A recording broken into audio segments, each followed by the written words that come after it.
Mermaid, Spanish fairy tale. There were a man and a woman, and they had a son. The man was fisherman and went out to sea every day. Once he cast the net, and when he began to pull, he pulled it out with difficulty. There was a huge mermaid. So she said to the fisherman, "Promise to give me the first one you meet at home, or I'll eat you." The fisherman thought that the puppy would be the first to run out to meet him, as always, and he promised. The mermaid dived into the water, and the fisherman went home. But this time the first to meet him was not a puppy, but his own son. He was worried that his father was gone for a long time and went out to meet him. And then the fisherman told his son about his adventure, about how he pulled a mermaid out of the sea and how she demanded that he give her the first one he meets at home. The son said that the promise must be fulfilled, but he asked the father to wait until he goes to the nearest village and says goodbye to his friends, and left.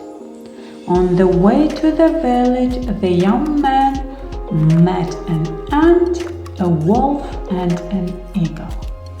The three of them were around the dead donkey and could not divide it.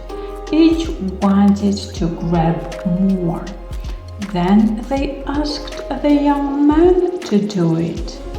He agreed and gave the meat to the eagle, the bones to the wolf, and the skin to the ant.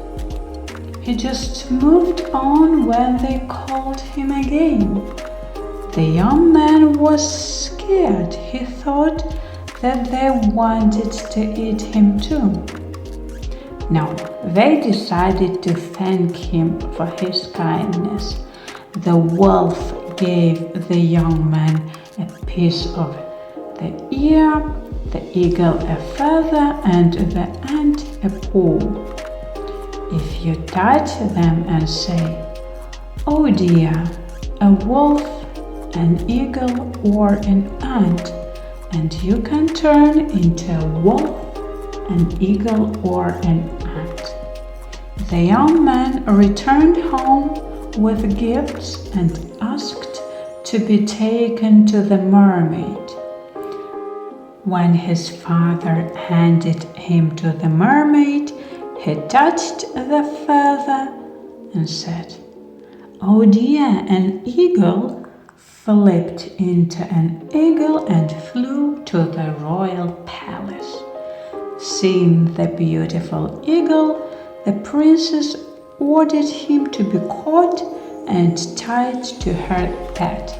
At night, the eagle turned again into the young man. The princess was frightened, but he calmed her down and told her his story. The king wanted that the young man stayed in the palace where everyone loved him. Now every day he rode with the king and princess in a carriage or went out to sea with them in a boat. Once the mermaid noticed the young man, grabbed him by the hand and pulled him into the sea abyss in front of the king and princess. The king swore that he would free the young man. Knowing that mermaids love gold and silver, he ordered a silver oar to be made.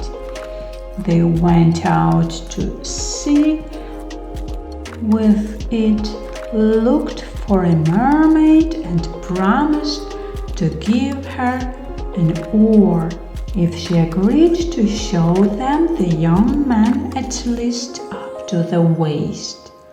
The mermaid showed only the young man's head, so he couldn't do anything.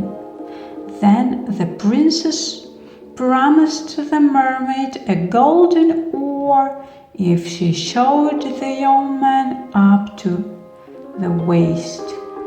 She agreed, and the next day people went out to sea with a golden oar. The mermaid showed the people the young man up to the waist, and he, taking advantage of this will, flipped over like an eagle and flew away.